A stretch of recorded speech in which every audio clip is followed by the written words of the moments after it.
Pero bueno, queremos retomar esta serie que fue con la que iniciamos el año, de la serie de Yo Soy. Y el enfoque de la serie Yo Soy, como saben, ha sido los atributos de Dios. Y hemos estado estudiando los atributos de Dios, y de hecho los hemos estado mencionando como en dos divisiones. Una es los atributos no comunicables de Dios y los atributos comunicables. En enero nos enfocamos en este estudio de los atributos comunicables. Cuando hablamos de comunicables y no comunicables, la diferencia es que esos atributos no comunicables son esos que corresponden única y exclusivamente a Dios. O sea, son características, son cosas que le distinguen y solo Él las posee, son distintivas de Él. No hay otra persona, no hay otro ser, no hay nadie que tenga estas características. Y aquí las repaso bien rápido. Les recuerdo que si alguno no estuvo en enero con nosotros, puede ir al canal de YouTube y repasar estas tres enseñanzas. Hablamos de el yo soy independiente. Y esta característica hacía atribución de que Dios no existe en función de nadie ni necesita de nadie para existir, sino que existe en sí mismo y existe desde el inicio de todas las cosas y hasta el fin de todas las cosas, y no requiere de nada ni nadie para subsistir. O sea, es absoluta y totalmente independiente. Ese fue el primer atributo que estuvimos estudiando, que corresponde a Dios. Después vimos un Dios que dice yo soy inmutable. Inmutable hacía referencia a que es un Dios que no cambia. Pasa el tiempo y no cambia, pasa las culturas, las tendencias y las modas y no cambia con respecto a nuestras emociones, a nuestros eventos, a nuestros fenómenos de vida. Él sigue siendo el mismo ayer, hoy y siempre. Es el carácter inmutable de Dios. Y recuerdo que hablamos de que su palabra no cambia, sus promesas no cambian, y lo que ha prometido también en Cristo Jesús, por ejemplo, regresar por nosotros como iglesia, eso no cambia. El carácter inmutable de Dios lo hace ser más confiable del mundo, porque no va a cambiar de parecer, y no hay forma que usted y yo le podamos torcer el brazo. Que de hecho me acuerdo que es algo que quería mencionar en esa enseñanza y se me olvidó. Pero una vez estuve en un lugar donde una persona decía que si usted ora mucho, aquella cosa que en algún momento Dios dijo que no y que no podía hacer, usted podía torcerle el brazo a Dios. Como le dicen, Dios no cambia, y no hay forma que algo que yo diga o que haga cambie a Dios de parecer y diga, mira qué buena idea, Dios, voy a hacerte caso. Eso no pasa. Y la última reunión de enero estuvimos hablando de un Dios que es eterno. Yo soy infinito, y José Pablo nos dio en esta enseñanza donde decía que Dios es infinito en tiempo y espacio. Y hablábamos de que esa idea de eternidad y de infinitud de Dios no es posible para nosotros concebirla, porque para nosotros todo tiene un inicio y un fin, y todo tiene como un carácter finito, incluyéndonos a nosotros. Entonces, algo que ha sido en la eternidad pasada, que es y que sigue siendo por la eternidad futura, es infinito. Infinito en cómo Él se manifiesta y se revela en el tiempo y también en el espacio. O sea, Él está en todo lugar al mismo tiempo. Implica esta idea de omnisciencia y omnipresencia de Dios. Y bueno, esos fueron los tres atributos de Dios que vimos en enero, los atributos no comunicables. Conversando con una persona de la comunidad que estábamos hablando de esta serie, decía, estudiando los atributos de Dios, he descubierto y he aprendido cosas, algunas las conocía, otras las he reforzado, pero sobre todo me ha dado esa sensación de que Dios es un ser demasiado supremo y grande, y me ha hecho a mí sentir aún más chiquitito. Y dijo esta frase, y me gustó mucho y la comparto, o sea, entre más conocemos quién es Dios, tenemos más conciencia de quiénes somos nosotros, y la diferencia se hace abismal, se hace gigantesca. Y esta persona me decía, usualmente nos acercamos a Dios, o si nuestra percepción de conocer a Dios es a partir de nuestras necesidades y de quién somos nosotros, y casi que reflejándolo a Dios en todo lo que Él hace con nosotros, que es cierto que hay muchísimas cosas de su amor, su gracia y su bondad que se manifiesta para nosotros. Pero cuando estudiamos los atributos de Dios, vamos de lo que Dios dice y lo que Él revela del mismo, y cómo Él termina teniendo esa revelación para con nosotros. Entonces esa persona me decía que se hacía muy distante el carácter de Dios, los atributos de Dios, la persona de Dios, comparado con el hombre. Todos pueden ver aquí abajo, aquí dice el hombre. Y usé la expresión hombre no refiriéndome a género, sino refiriéndome a la raza humana. Entonces, hay una clara separación, un abismo gigantesco entre quién es Dios y quién es el hombre. Los atributos de Dios nos dan mayor claridad y además nos ayudan a soltarnos de algunos preconceptos que tenían, que a veces están más en función de una visión antropomorfa, ¿verdad? O sea, como queriendo darle a Dios características humanas, cuando sabemos que eso lo limita, lo degrada, lo desfigura. Así que tener esa imagen nos deja ese problema ahí en medio, y quiero referirme al siguiente atributo de Dios que vamos a estudiar hoy, explicando esa separación del medio. Esa separación del medio se explica con el yo soy santo. Literalmente, la santidad de Dios es esa distancia que hemos notado que existe entre este Dios supremo y maravilloso y nosotros que somos una cositica aquí en Costa Rica, en el tercer mundo.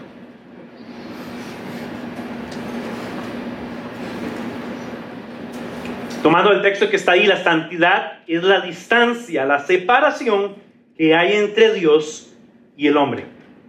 Podemos entender la santidad de Dios como aquel atributo donde se evidencia claramente que Dios está en otro nivel distinto, sublime, maravilloso y grande y majestuoso, muy distinto al del hombre. Tanto en su esencia, en su ser, me refiero, es un ser santo, pero también en su proceder, en sus acciones. Quiere decir que Dios no solo que Él es santo en su esencia, sino que la manera en que Él se revela y procede y actúa es santa, en un sentido, digamos, puse por ahí, moralidad. Él es santo y está separado de toda impureza y de todo pecado. Y claro, eso responde porque está allá en el trono. Y ese concepto es curioso porque obviamente lo exalta a Él, pero nos pone ahí a un lugar donde a uno no le gusta. Y justamente porque la santidad lo que hace es esa separación entre todo lo puro, digno, santo y perfecto que es Dios, antagonizando con las características que nos corresponden a nosotros. Y ahí podemos hacer el ejercicio que hemos hecho en comparar, ¿verdad?, el hombre con Dios. El hombre es impuro, es pecador, naturaleza caída. Entonces Él no puede tener comunión con nada de estas cosas. Hay un par de textos a los que quiero referirme. Uno está ahí. Recuerden que hemos tomado el yo soy de aquella revelación de Dios con Moisés en la zarza, en el desierto, que aquí está parte de esa expresión, pero estábamos hablando que Dios se refiere, yo soy te envió y te envía delante de tu pueblo y delante del faraón. Esa es la pregunta que tenía Moisés cuando él se encuentra con la zarza y dice, ¿en nombre de quién voy a presentarme? ¿Y cómo te llamas? Y Dios responde, yo soy. Y hoy podemos decir, yo soy eterno, soy independiente, soy infinito, y aquí estamos agregando, yo soy santo. Pero antes de que llegue la zarza, momentos antes, vea lo que está pasando. Éxodo 3, capítulo 3, versículos 4 y 6. Cuando el Señor vio a Moisés que se acercaba, vea todas las cosas que van a pasar, porque quiero comparar este texto con un par que vamos a usar hoy. Dice que Moisés se acercaba y lo miraba. Ahora estábamos cantando, abre mis ojos, porque quiero ver tu majestad. Y estábamos cantando también, santo, santo, santo. Él se acercaba y lo llamó desde la zarza, Moisés, Moisés. Aquí estoy, respondió. No te acerques más, le dijo Dios. Quítate las sandalias, porque estás pisando tierra santa. Yo soy el Dios de tu padre, soy el Dios de Abraham y de Isaac y de Jacob. Y al oír esto, Moisés, ¿qué hizo? Se cubrió el rostro, pues tuvo miedo al mirar a Dios. Esta idea de que tuvo miedo a mirar a Dios es la conciencia que una persona llega a adquirir cuando está al frente de algo tan sublime, tan excelso, tan maravilloso, que yo estoy en riesgo de que me fulmine. O sea, la santidad de Dios es aquello que si nosotros lo experimentáramos fuera de la justificación y de la persona, la intercesión de la persona de Cristo, nosotros desaparecemos. Usted ni logra saludar a Dios. Dios, buenos días. Buenos días, nada, se acabó. Porque la santidad y lo sublime y lo glorioso y lo poderoso de Dios acaba con lo que antagoniza. Porque su santidad no puede ser contaminada, no puede ser ensuciada. O sea, algo del carácter de Dios, que es interesante que Dios le advierte, suave, acérquese, pero tenga distancia. Moisés se tapa el rostro. Más adelante vamos a referirnos cuando Moisés sube al Sinaí. ¿Recuerdan? Que él subió al Sinaí, recibió la revelación de la ley, ¿y qué pasó con su rostro? ¿Alguien se recuerda de eso? Bajó y su rostro brillaba. Y es esta idea de que es un reflejo de la gloria de Dios en el rostro de Moisés. Y la gente decía: Moisés, me incomoda, tapes eso. Que es la esencia de la sociedad y de la naturaleza caída. Me estorba y me molesta, porque la santidad de Dios me acusa y además me revela en mi imperfección y en mis carencias. Entonces, este pasaje de entrada, quiero que tomen algunos de esos elementos que estamos viendo aquí, quiero que lo comparemos con este otro que está en Isaías 6. Isaías es un profeta, de hecho está entre los que conocemos como los profetas mayores. Isaías es un profeta que vive para el final, o para parte del final de lo que llamamos las monarquías de los judíos, del reino de Israel. Después de una serie de reyes, después de la división de los reinos, el reino del norte, el reino del sur, Isaías, como otros profetas, surge como alguien que recibe revelación de Dios y habla dos temas. De hecho, los dos temas de los profetas son, ¿saben cuáles son? El profeta hablaba juicio y hablaba también la venida de un Mesías y un Salvador. Y ya de entrada eso tiene función, o eso tiene sentido en función de la santidad de Dios. La santidad de Dios tiene dos opciones o dos outputs, dos cosas dos resultados últimos. La santidad de Dios te destruye porque cae un juicio por tu impureza, o la santidad de Dios provee un medio por el que seas santificado. Y ya nosotros sabemos que ese anuncio es Cristo. Pero la función de los profetas, y en este caso Isaías, es de alguien que viene y anuncia un juicio. El pueblo de Israel por años vivía en un ir y venir de obedecer y de desobedecer a Dios. Y finalmente viene el tiempo de Isaías. Isaías, para que se hagan un cálculo, profetiza como entre 800 y 750 años antes de la aparición de Jesús. Y anuncia además uno de los periodos más tristes y más negros que tiene la historia de los judíos, que es el exilio por parte de Babilonia, donde van a pasar varios años, casi 100 años fuera. Y bueno, solo estoy tratando de poner esto un poquito en contexto. Entonces vamos a leerlo juntos. Dice: en el año de la muerte del rey Usías, vi, igual como dice, vi ¿a quién? Al Señor sentado en un trono alto y excelso. Las orlas de su manto llenaban el templo. Las orlas, imagínense que las orlas son como las barbas, como los bordes del manto. Aquello que aquella mujer con el flujo de sangre tocó de Jesús. Es una idea parecida. Dice que las orlas de su manto llenaban el templo. Por encima de él habían serafines, cada uno de los cuales tenía 6 alas. Con 2 de ellas se cubría el rostro, como lo hizo ¿quién? Moisés. 2 se cubrían los pies y con 2 volaban. Por cierto, si usted lee este texto y le pone mucha imaginación, en la noche no duerme. Pero la descripción del bichillo es un bichillo raro.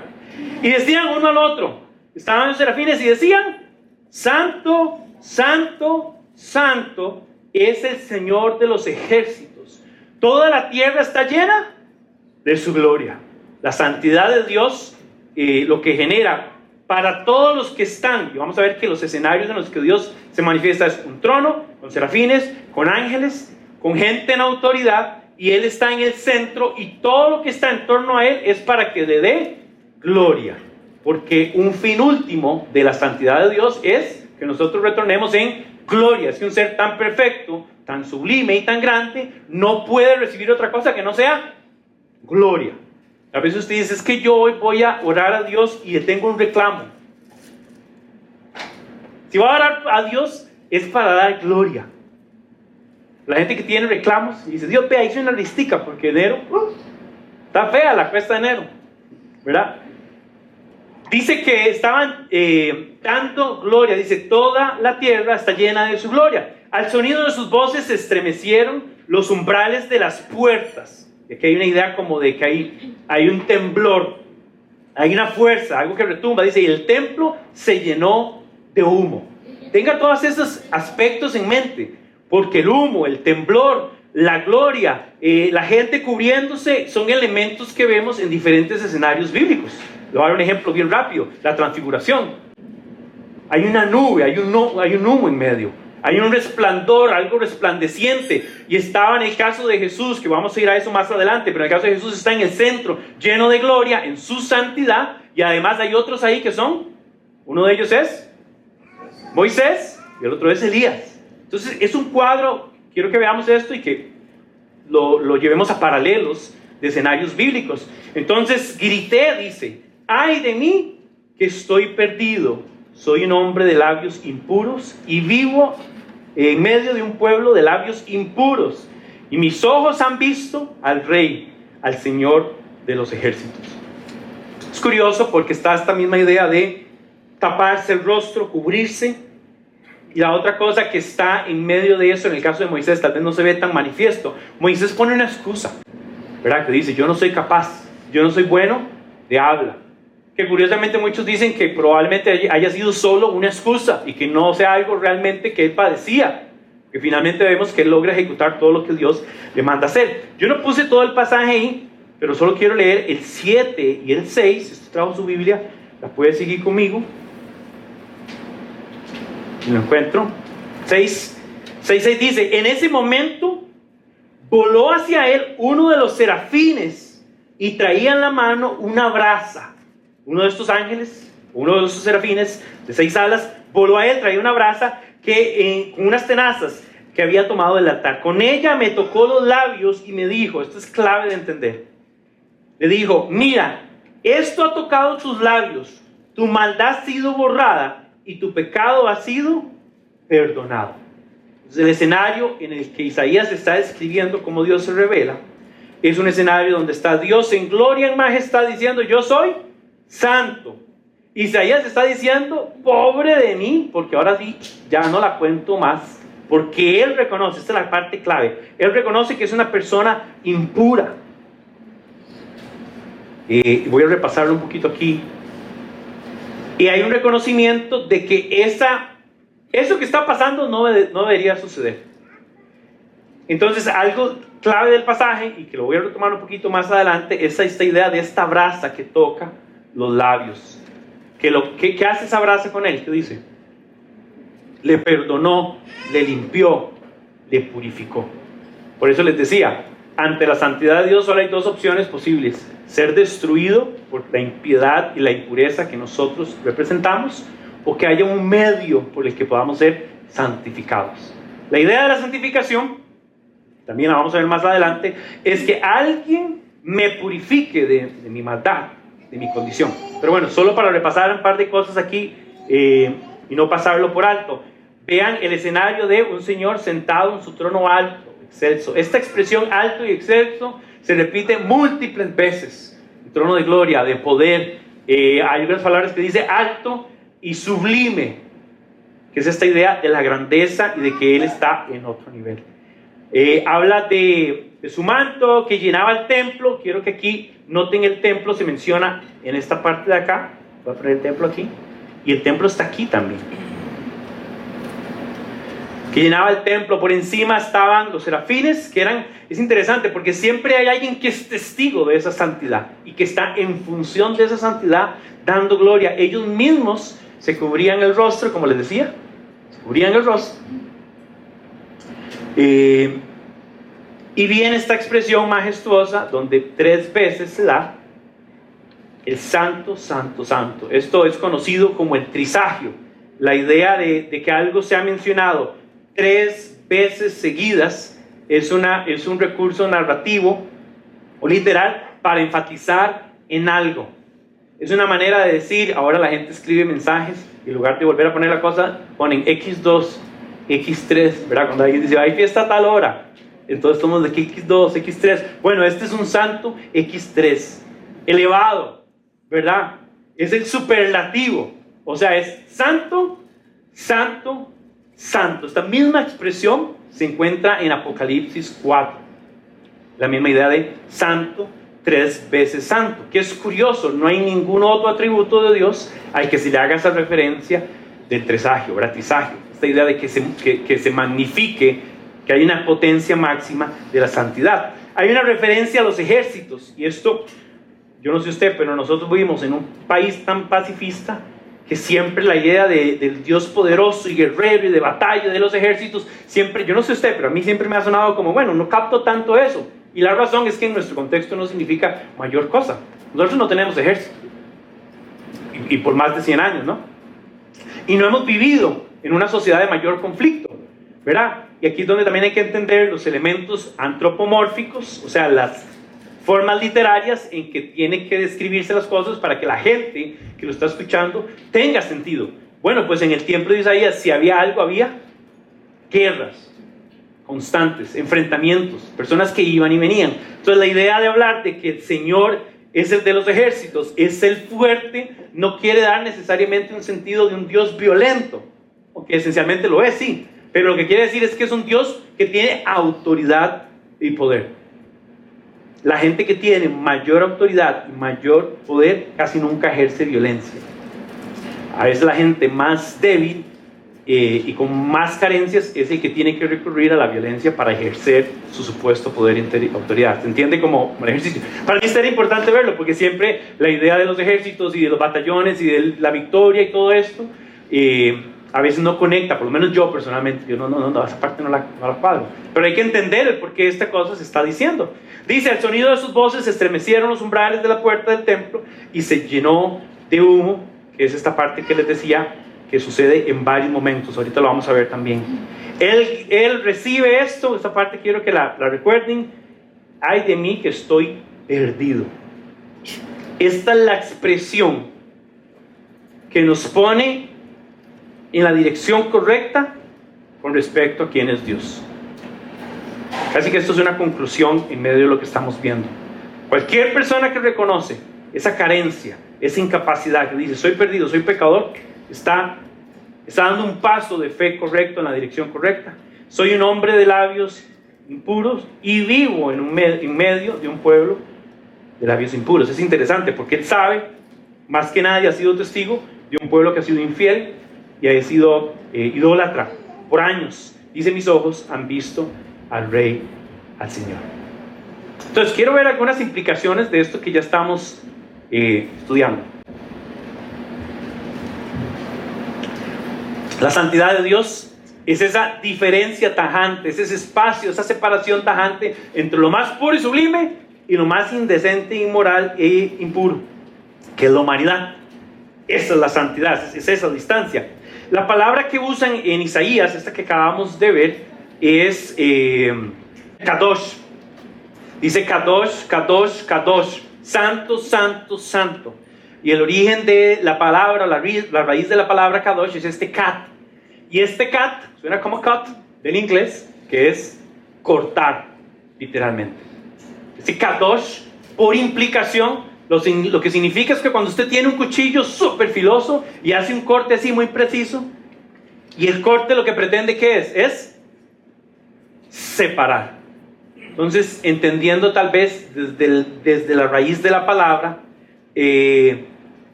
Dios es ese que es santo y que como es santo está separado, como cortado, diciendo esto es lo impuro, lo que no corresponde a la santidad. Él está separado, apartado, sublime, majestuoso, todo lo bueno, todo lo divino reside en él, y todo lo que está fuera de eso está aparte de su santidad, aparte de su soberanía. La palabra que usa en el griego es agio, y agio tiene las mismas implicaciones. Cuando en Apocalipsis dice santo, santo, santo, dice agio, agio, agio, está diciendo santo, apartado, concebido con un propósito, separado completamente.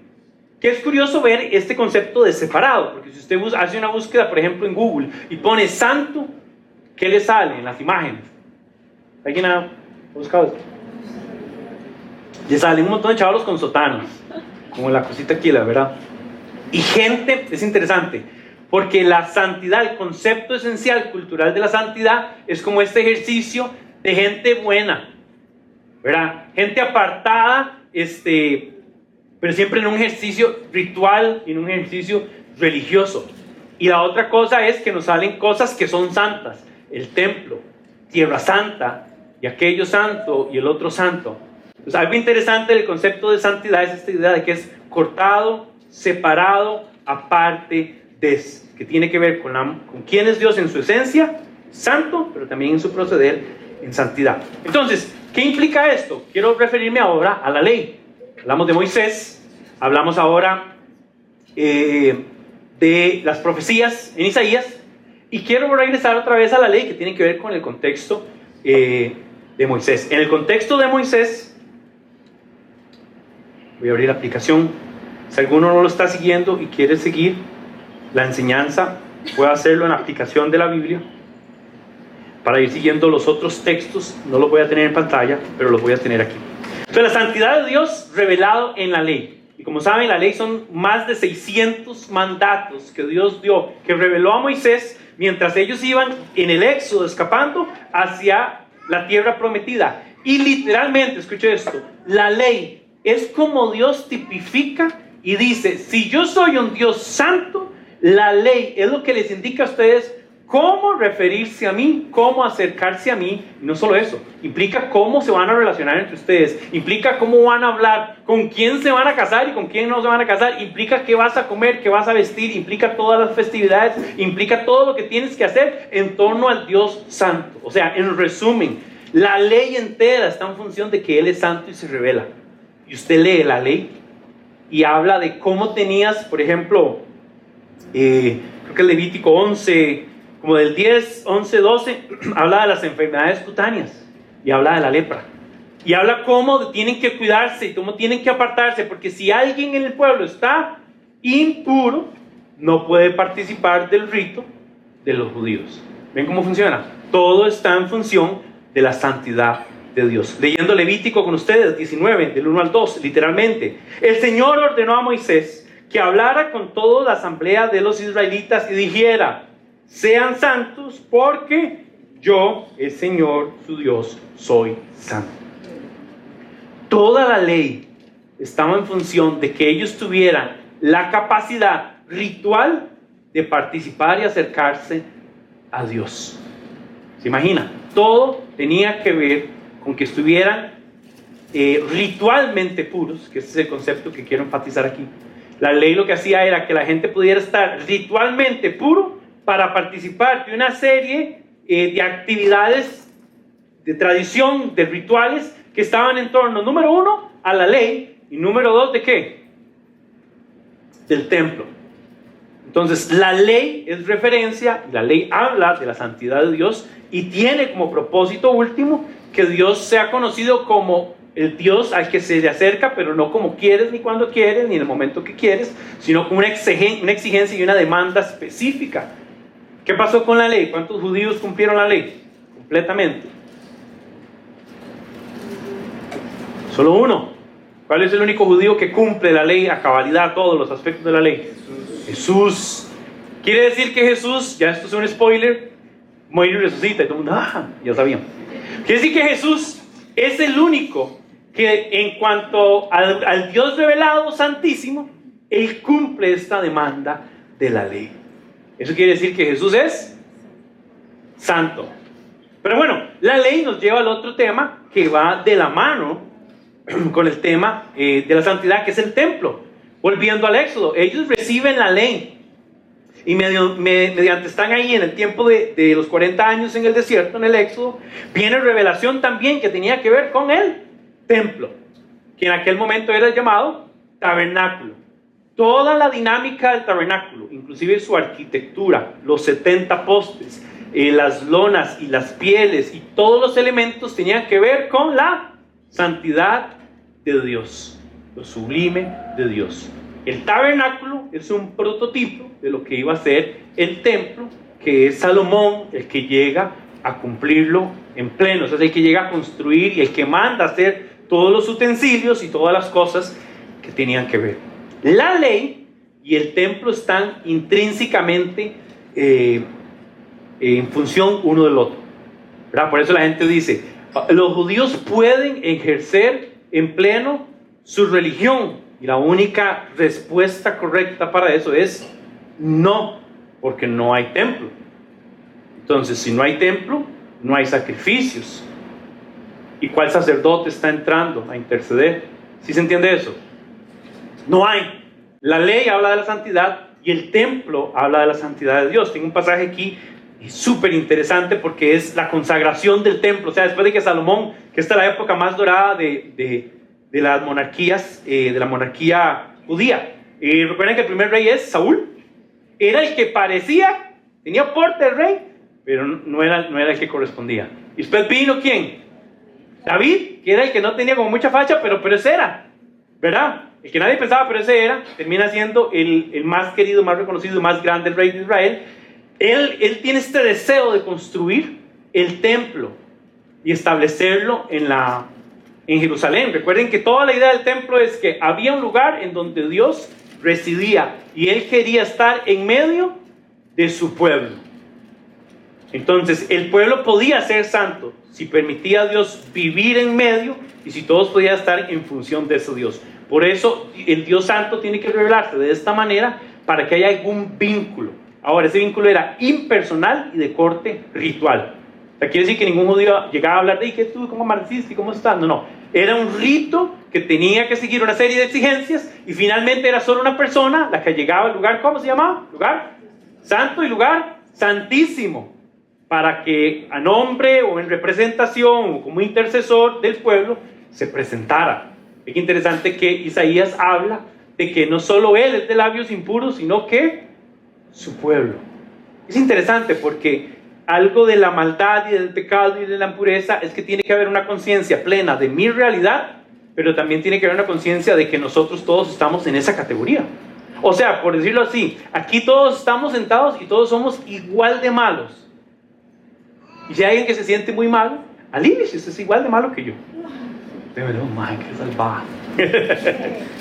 Pero no es mejor eso.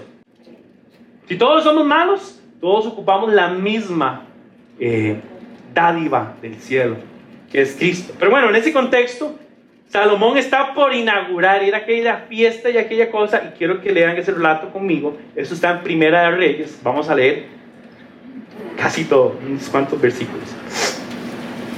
Dice, entonces el rey Salomón, este es Primera de Reyes 8, entonces el rey Salomón mandó que los jefes de Israel, todos los jefes de las tribus y los patriarcas de las familias israelitas se congregaran ante él en Jerusalén para trasladar el arca del pacto del Señor desde Sión a la ciudad de David. Así que en el mes de Etanium,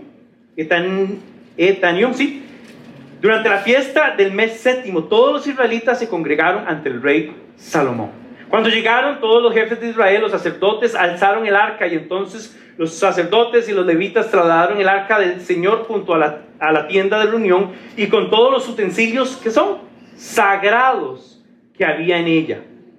El rey Salomón y toda la asamblea de Israel reunida con él delante del arca sacrificaron ovejas y bueyes en la cantidad que fue imposible llevar la cuenta. Luego los sacerdotes llevaron el arca del pacto del Señor a su lugar en el santuario. Es un santuario porque es santo, al interior del templo, que es en el lugar santísimo. Si usted lee, dice lugar santísimo mayúscula, ¿verdad?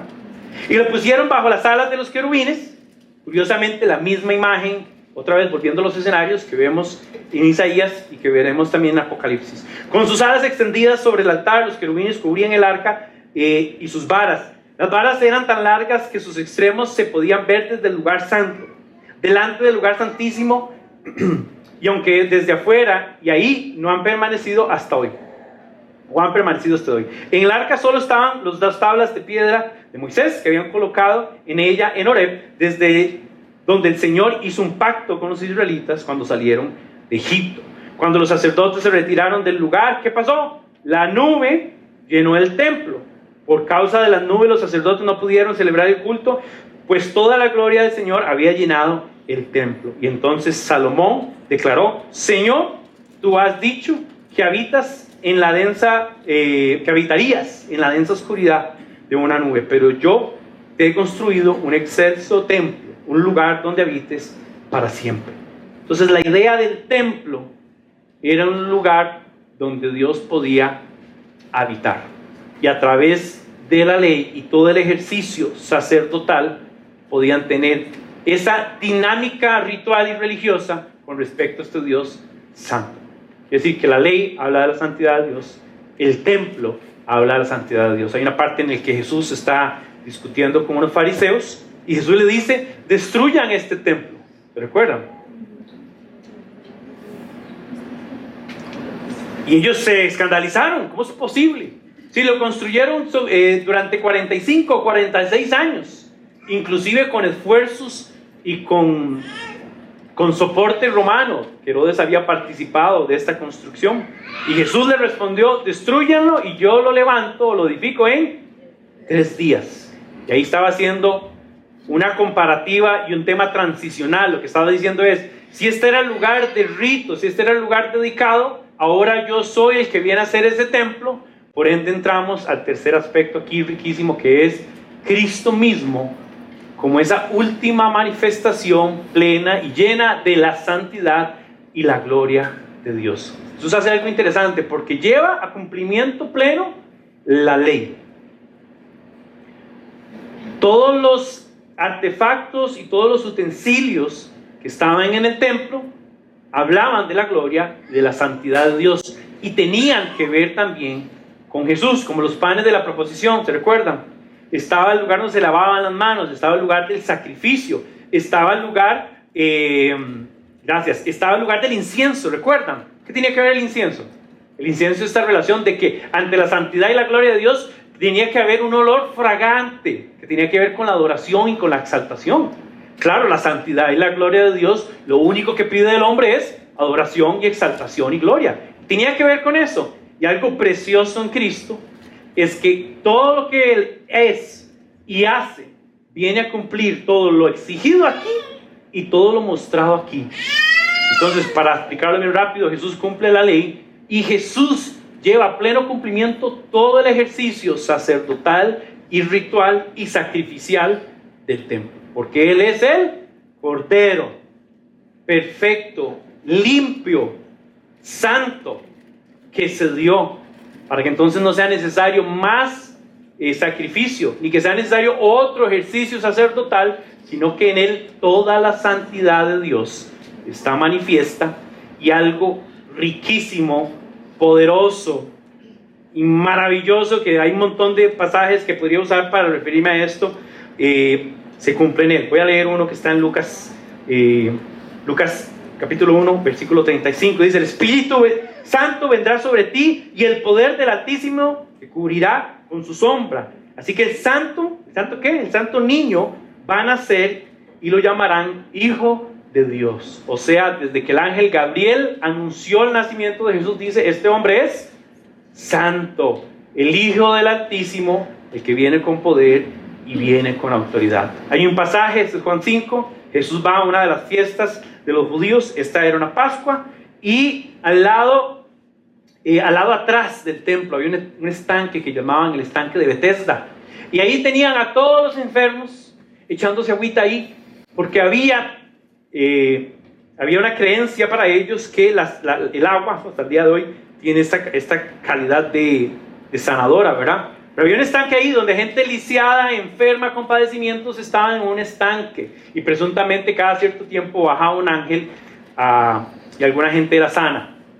Hay que estudiar ese pasaje para entender qué pasaba ahí. Pero resulta que Jesús está en ese estanque, hay un hombre paralítico. Y Jesús literalmente le dice si quiere ser sano. Él dice, claro que sí, solo que no tengo nadie que me meta en el estanque, no sé qué. Y Jesús lo declara, ponga atención con esto. Jesús lo declara sano. Y le dice, toma tu camilla y levántate. Imagínense uno estando paralítico. Y uno, no me vacile que es domingo, mañana, vamos a hacer eso. Este evento es importante por lo siguiente. El estanque de Betesda está al otro lado, o sea, en la parte de atrás del templo. Cuando la gente, recuerde que los judíos venían de otros lugares, no solo de Jerusalén, peregrinaban. Ellos entraban por las entradas del atrio que están al sur del templo. El estanque de Betesda está atrás. ¿Alguien entiende por qué? Porque esos impuros, enfermos que estaban en el estanque no deberían entrometerse en la celebración, porque no podían participar, porque son impuros, porque están enfermos, están allá en el estanque. Jesús llega a la fiesta, hay miles de personas y Jesús decide pasar por este lado, que claramente está hecho para que nadie lo vea, para que nadie esté ahí. Jesús va ahí y de hecho se va a armar un broncón, porque este paralítico toma su camilla y no sé por cuántos años no pudo participar. Pero de esa Pascua él entró y se fue ¿para dónde? Para el templo. Hasta que lo detiene y dice, pero ¿por qué andas con tu camilla? Si es sábado y esta celebración de la Pascua no te es permitido. Entonces algo aquí, quiero conectar a Jesús aquí con aquel carbón encendido. ¿Recuerda? Que tocó los labios de Isaías. Jesús viene a hacer esa misma idea que del trono mismo de Dios, Dios mismo extendió para llamar a lo impuro, puro. Y con esa calidad, con esa cualidad de Dios manifiesta en Cristo, declarar lo que era impuro, no querido, no digno, Él lo hace digno y puede participar. ¿Cuántas veces hace Jesús eso en el relato? La mujer del flujo que mencioné, que tocó las orlas del manto. ¿Qué estaba haciendo esa mujer? Queriendo ser sana porque sabía que en su condición era impura. Lo mismo que los leprosos, que mencionaba que en el capítulo 12 de Levítico habla de todo lo que tenía que pasar. Los leprosos estaban fuera de la reunión completamente, fuera de los pueblos. Y por ahí hay varios leprosos en la vida de Jesús. Y Jesús con uno de los leprosos no solo le dice, quiero que seas sano, sino que también le dice, le toma su mano y lo toca. Es interesante, Jesús no es impuro por el toque del leproso, sino que más bien Jesús purifica, santifica en un sentido al leproso. Entonces, estas implicaciones son importantísimas para entender el carácter de Dios santo y además cómo resolver, volviendo a este lugar, esto. ¿Recuerdan? Todo lo que Dios revela de quién es Él y sus atributos me hablan y me confirman que yo estoy aquí hecho un puño sin chance de nada. Eso es muy importante. No hay nada que yo pueda hacer aquí que me acerque allá. Y todo lo revelado en la ley, todo lo revelado en el tiempo del templo y todo lo revelado en el juicio y en las profecías de los profetas, lo que anunciaba es que tiene que haber una forma, pero no puede proceder de la voluntad humana. Eso es muy importante. El ejercicio de ser santo o de santificación no procede de un esfuerzo humano. Eso es imposible. Eso se llama religión. Y la religión es incapaz de acercarte a Dios, porque es un rito. Y lo que Dios propuso para nosotros no fue un rito, sino fue su propio Hijo para acercarnos. Entonces aquí hay una cosa que me encanta. O sea, está la tensión de que yo en mi impureza y en mi pecado estoy lejos de Dios y Dios está allá.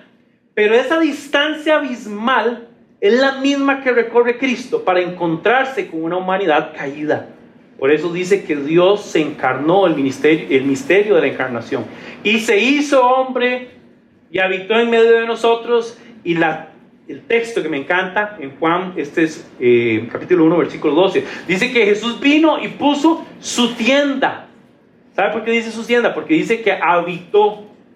Y algo maravilloso que me encanta del tema del tabernáculo, del templo y todo esto, es que en el tabernáculo era móvil y era mientras ellos estaban por el desierto. Después vino cuando ellos llegaron a la tierra prometida, hicieron el templo, ya vieron el tema de la dedicación. Y finalmente viene alguien que es el santo, pero que llevó la santidad de Dios entre el pueblo, entre los caminos, entre la gente. Y venía anunciando que Él es el que puede hacer un sacrificio, interceder, para que entonces podamos tener este acercamiento con aquel Dios. Cristo conectándonos con el imposible, el inalcanzable, el santo, santo, santo, santísimo Dios, por la obra de Cristo. Solo yo noto estas cosas, pero los tres colores de los atributos de Dios no comunicables no conectan aquí. Pero los otros tres colores de los atributos de Dios comunicables sí conectan, porque aquí podemos ver la diferencia, que cuando estamos en Cristo, cobijados, Dios nos revela su santidad, y la santidad de Dios es un atributo comunicable. ¿Recuerdan Levítico? Lo acabamos de leer. Sean santos porque yo soy santo. Entonces vamos a ver cómo esos atributos ahora pueden corresponder, y más bien es un llamamiento activo a que seamos santos. También en eso. Vean el pasaje de Lucas, están sus notas también, Lucas 5, 8 y 11. Al ver esto, Simón Pedro cayó de rodillas. Recuerde que Pedro y sus amigos eran pescadores, habían pasado toda la noche pescando y no agarraron nada. Y Jesús llega todo foforocho y estaba enseñando y todo. Dice: echen las redes. Y Pedro está cansado, está desatando los nudos de las redes, pasó toda la madrugada y el día estuvo feísimo. Y dice: Señor, pero hemos estado pescando toda la noche, más en tu nombre. Hizo la multiplicación increíble. Cuando pasa eso, Pedro reacciona, dice: apártate de mí, Señor, porque soy un pecador. Lo mismo que experimentó Moisés en parte, Isaías, ahora lo está experimentando Pedro, pero no en un trono y en un atrio lleno de gloria, sino con un Jesús que está ahí con él, que puede entender, que puede escuchar. Y Pedro reconoció que aquel Cristo, aquel maravilloso, definitivamente estaba en otra categoría. Y él dice: apártate de mí porque soy un hombre pecador. Es la misma expresión de Isaías que dice: yo soy un hombre impío, impuro de labios. Y es que él y todos sus compañeros estaban asombrados ante la pesca que había hecho, y como también lo estaban Santiago, Juan, hijos de Zebedeo, que eran socios de Simón. Jesús le dice algo increíble: no temas, desde ahora serás pescador de hombres, dijo Jesús a Simón. Así que llevaron las barcas a tierra y dejándolo todo, siguieron. Me encanta porque antes de esto, en esa separación, hay un temor de ser desaparecido, consumido por la santidad de Dios. Y en Cristo, Él mismo nos dice: no temas, porque en mí, conmigo, tienes parte con el Santo, con el Santísimo. ¿Cómo estamos ahí? Ah, bien, ok. Vamos a darle vuelta a la hojita.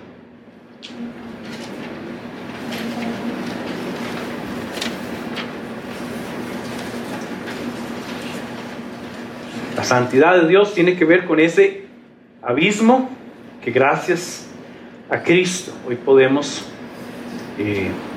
tener acceso al Padre. Entonces quiero compartir 3 aplicaciones. Voy a ir más rápido aquí. Probablemente todos los temas que tratemos aquí requieren más tiempo. De hecho, agregué un artículo en las notas de la aplicación de la Biblia para que lo puedan leer con más tiempo. Pero solo quiero hablar de algunas aplicaciones. Cuando hablábamos de los atributos no comunicables de Dios, no podíamos hablar de que imitemos ser eternos, porque no hay que intentar eso. Ni podemos intentar ser independientes. Yo sé que lo intentamos, pero siempre fracasamos vulgarmente. Pero cuando hablamos de los atributos de Dios comunicables, debemos imitar ese carácter de Dios, esos atributos. Y quiero ir a aplicaciones que están en torno a eso. Número 1, reconocer la santidad de Dios nos tiene que llevar a darle gloria y adorarlo. Un patrón que vemos en todos estos textos es reconocerlo a Él, todo en función de Él, la gloria de Dios, y uno decir: aquí la única forma es que yo me sume en adoración y gloria. No hay espacio para otras cosas. Es que yo le quiero decir a Dios mi opinión. ¿Para qué? No gastes saliva. Únase en adoración, en gratitud, en exaltación. Y sí, puedes contar claramente que estoy siendo exagerado. Puedes decir cómo te sientes y cómo estás y lo que deseas. Esa es la confianza y esa es la idea de una relación con un padre. Pero no pretendamos que Dios es un padre como nosotros los padres naturales, ¿verdad? Que Lucas me insiste: papi quiere una cosa. Y yo: no, papi quiere una cosa. Y él me insiste. Ya cuando me pone en la cabeza, y yo: está bien. ¿Se imagina Dios haciendo eso? No es posible. Es un atributo mío, de hacer un flow. Entonces la pregunta aquí es: ¿qué admiro más que Dios y qué adoro más que Dios? Yo sé que de entrada la pregunta usted dice: ay no, pero yo no adoro y no admiro nada más que a Dios. Ajá. Y si nos ponemos más honestos, ¿será que hay cosas en su vida que usted desea, que usted anhela, y que usted dice: uy, es que tal persona, por ejemplo, tal chavalo, tal, qué sé yo, iba a decir político, no, pero nadie mira a los políticos, pero tal persona destacada, un escritor, un deportista, ¿verdad? El ejemplo es Cristiano Ronaldo, Messi, ¿verdad? Son los que uno le causa admiración. Yo me recuerdo cuando yo estaba chiquillo, yo viví la experiencia de la Jordan manía, y yo de chiquillo admiraba a Jordan, ¿verdad? Y era aquel momento el deportista, el atleta élite.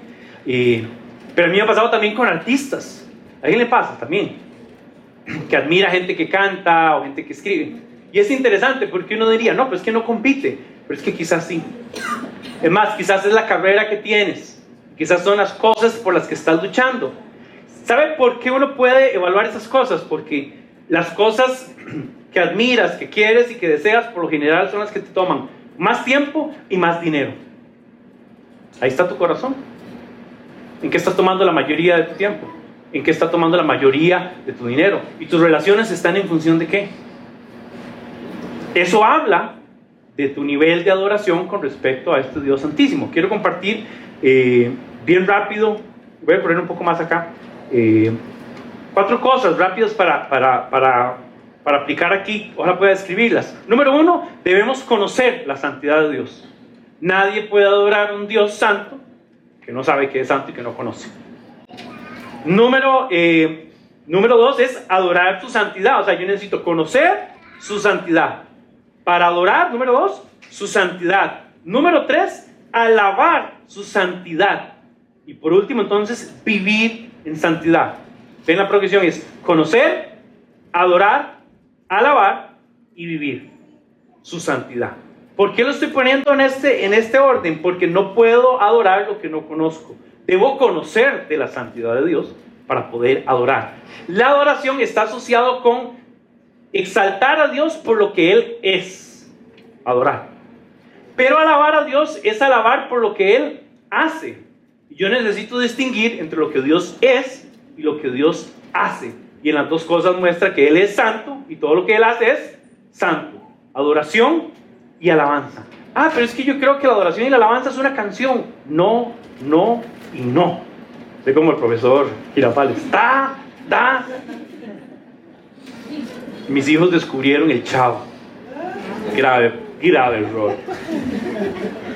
Y número 4, vivir en santidad. ¿Sabe qué es lo que es jodido de esto? Que la gente quiere vivir en santidad, pero no conoce la santidad de Dios. No adora a Dios y no alaba a Dios. De vivir en santidad es como querer proponerte hacer lo más complejo, no habiendo pasado por el proceso de conocer y descubrir y enriquecerse en una relación con Dios. ¿Están conmigo ahí? Ok, número 2, tiene que ver con el acto de Cristo y que solo Cristo puede hacer por nosotros, y es que Cristo nos declara santos.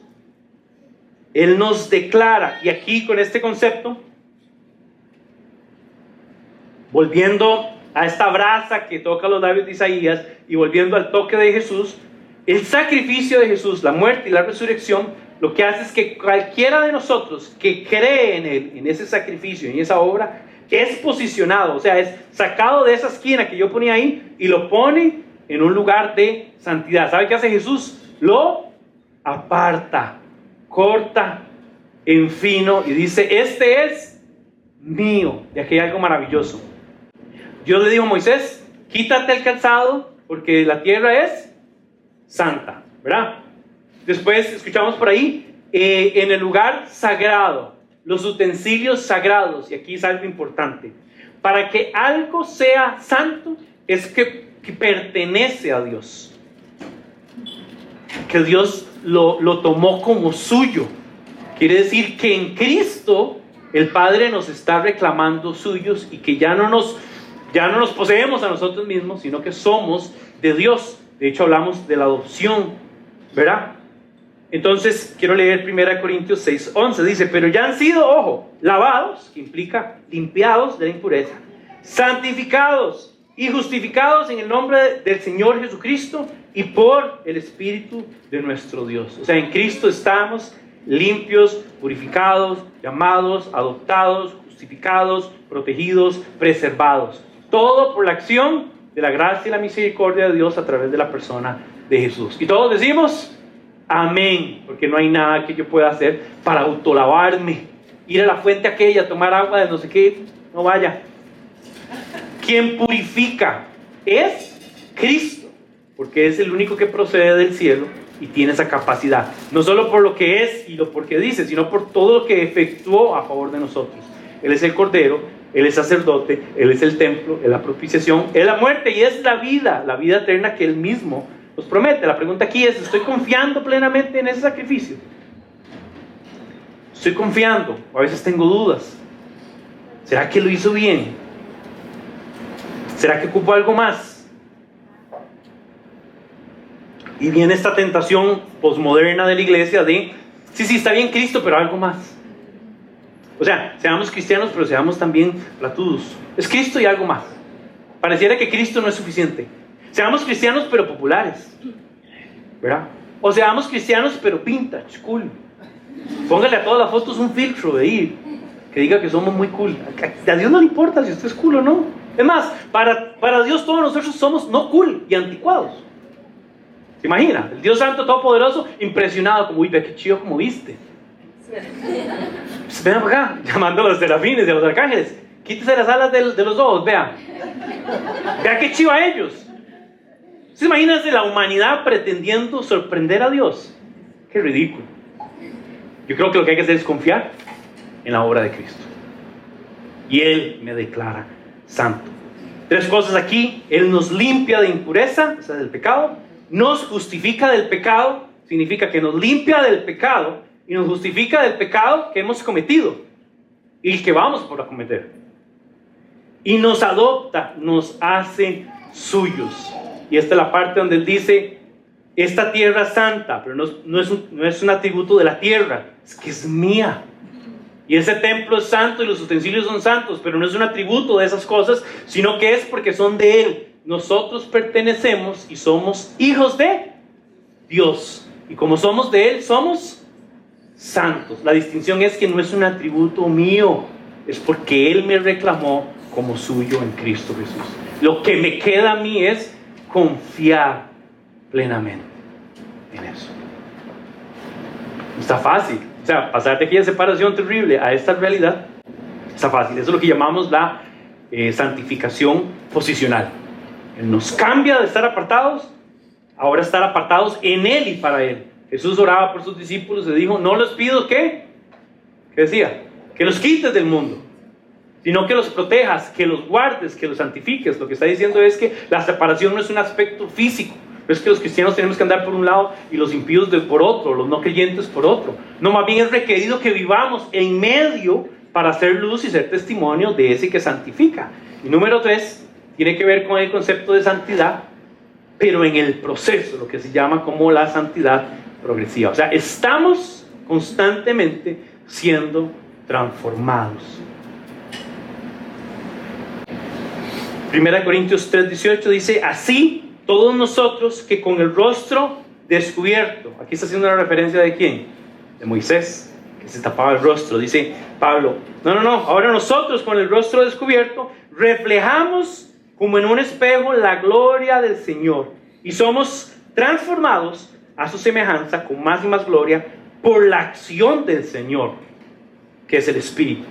O sea, estamos siendo transformados no por mi esfuerzo y mi dedicación, estamos siendo transformados por la acción del Espíritu. Es muy importante esa distinción. El Espíritu lo que está haciendo es transformándonos a la imagen de Cristo. La pregunta ahí es, ¿en cuáles áreas de mi vida necesito reconocer que debo seguir siendo santificado? Creo que una de las grandes tentaciones es pensar, es que yo voy muy adelante ya en la santificación. A mí ya casi no se me están gastando la suela de los zapatos, porque yo siento que ahí voy ya. Y usted dice, de verdad, el proceso de santificación es personal, es suyo, es mío, y es en lo interior, en lo interno. Todos nosotros aquí podemos venir el domingo, ponernos una ropa bonita y decir, hermano, Dios le bendiga, siervo, amada, y todas las palabras que a veces usamos, aquí no tanto, pero bueno, que a veces usamos como siervísimo, amadísima y todas esas cosas. A veces es como una pretensión de parecer santo, ¿verdad?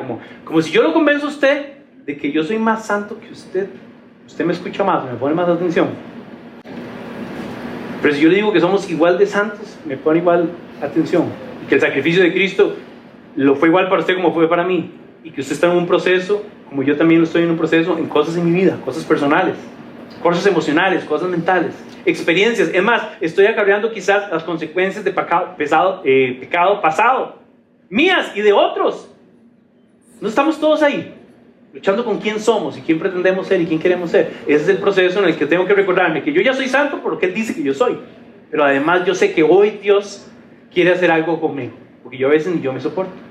Entonces bendita la hora en que el Espíritu Santo viene a afirmarnos en nuestra identidad y a transformarnos. 3 cosas aquí rápidas. Un discípulo de Cristo debe estar sujeto a ser transformada a la imagen del Maestro.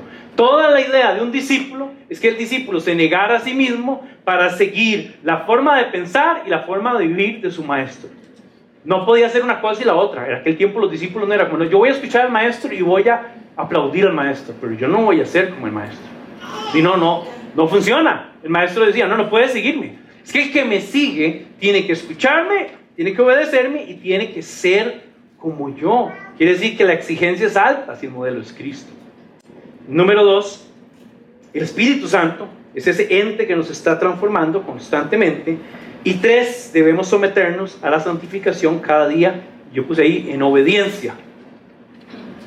No es que yo hago algo para ser santo, sino que justamente lo que tengo que hacer es no hacer lo que yo pensaba que iba a hacer. Mejor obedezco.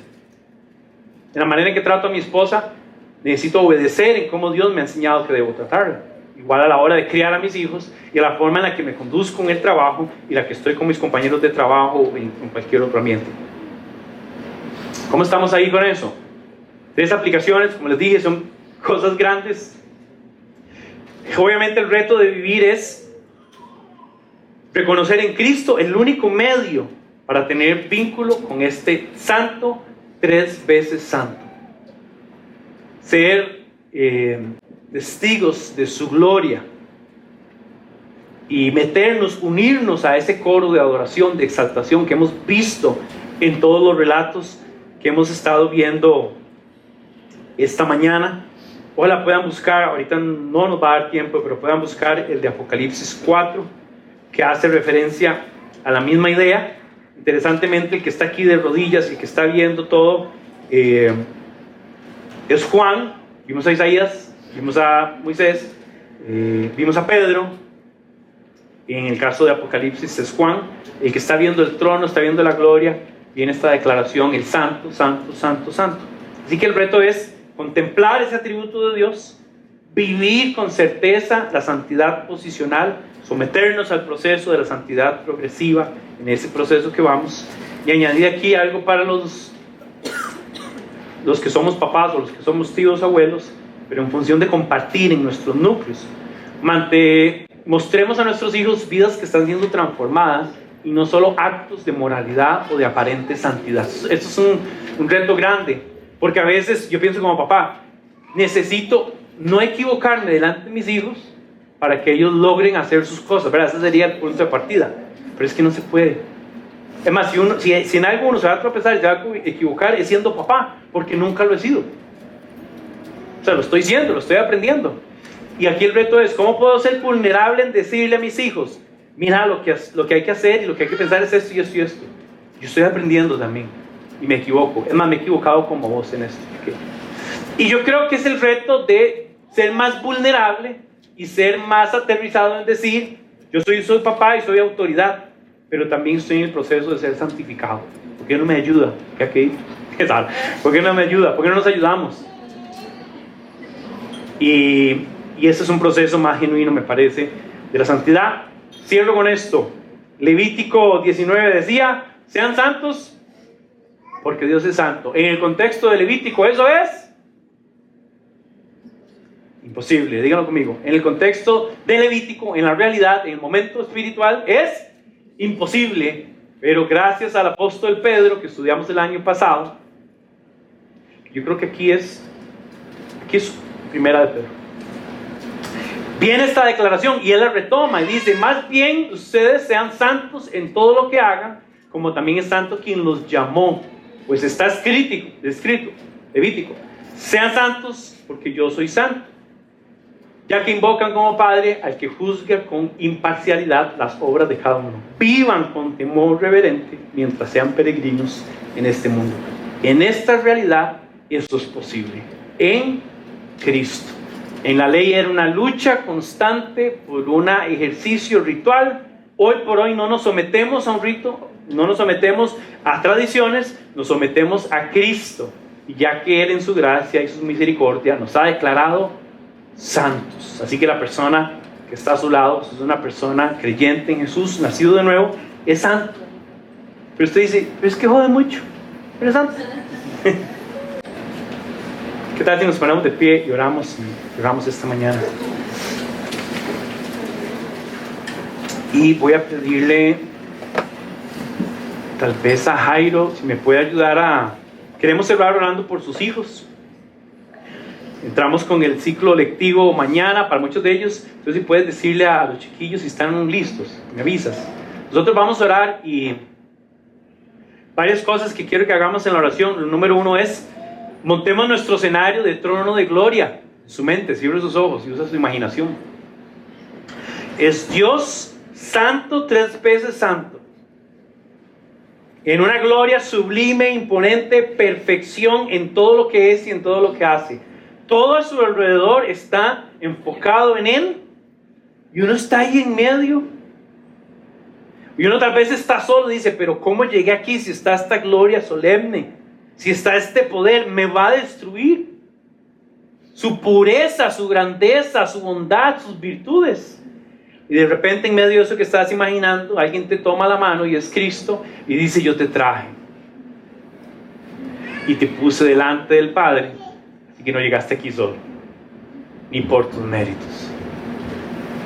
Yo puse ese carbón en tu boca y declaré que eres mío. Y hoy podemos orar con confianza, reconociendo que es ese acto salvífico de Cristo que nos hace experimentar la gloria de Dios en quién es Él, en lo que Él hace, sabiendo que había un abismo entre uno y otro, entre Él y yo. Ahora en Cristo nos hemos conectado para adorarle, para reconocerle, para exaltarle, para agradecerle, para contemplar su gloria y anhelar participar de ella y decir: yo quiero ser santo. Quiero ser como Él, proceder como Él, actuar y pensar y sentir como Él. Quiero experimentar la santidad. Quiero confiar que es en Cristo que podemos vivirla y experimentarla. Y quiero contarle a la gente que hay un ser, esta persona que viene a declarar santo a las personas, purificarlas, quitarles de su pecado y de su impureza, e introducirnos a la habitación del Padre en confianza para ser uno con Él. Papito, te damos gracias por esta mañana, porque podemos decir esto en confianza, reconociendo que eres un Dios que nos has adoptado a través de Cristo, nos has salvado, nos has justificado. Y hoy podemos nada más en confianza decir: gracias, te adoramos, te exaltamos. Ayúdanos a entender y seguir contemplando tus atributos, mientras seguimos también entendiendo la obra de Cristo, para agradecer y glorificar ese acto, pero además para caminar siendo luz y siendo testimonio de esa luz, y contar a otros que hay un Dios santo que en Cristo Jesús se ha revelado para llamarnos, para que podamos vivir también en esa santidad. Papito, te damos gracias, te pedimos por esta semana, te pedimos por estos días, y ayúdanos a someternos al proceso de ser santificados. Sabemos que no somos perfectos, pero queremos ser perfeccionados por el valor de la palabra de Dios, por la verdad revelada y también por la acción del Espíritu en nuestras vidas. Y es en el nombre de Cristo Jesús, el Santo, 3 veces santo, que hoy adoramos y damos gracias. En el nombre de Él, amén y amén.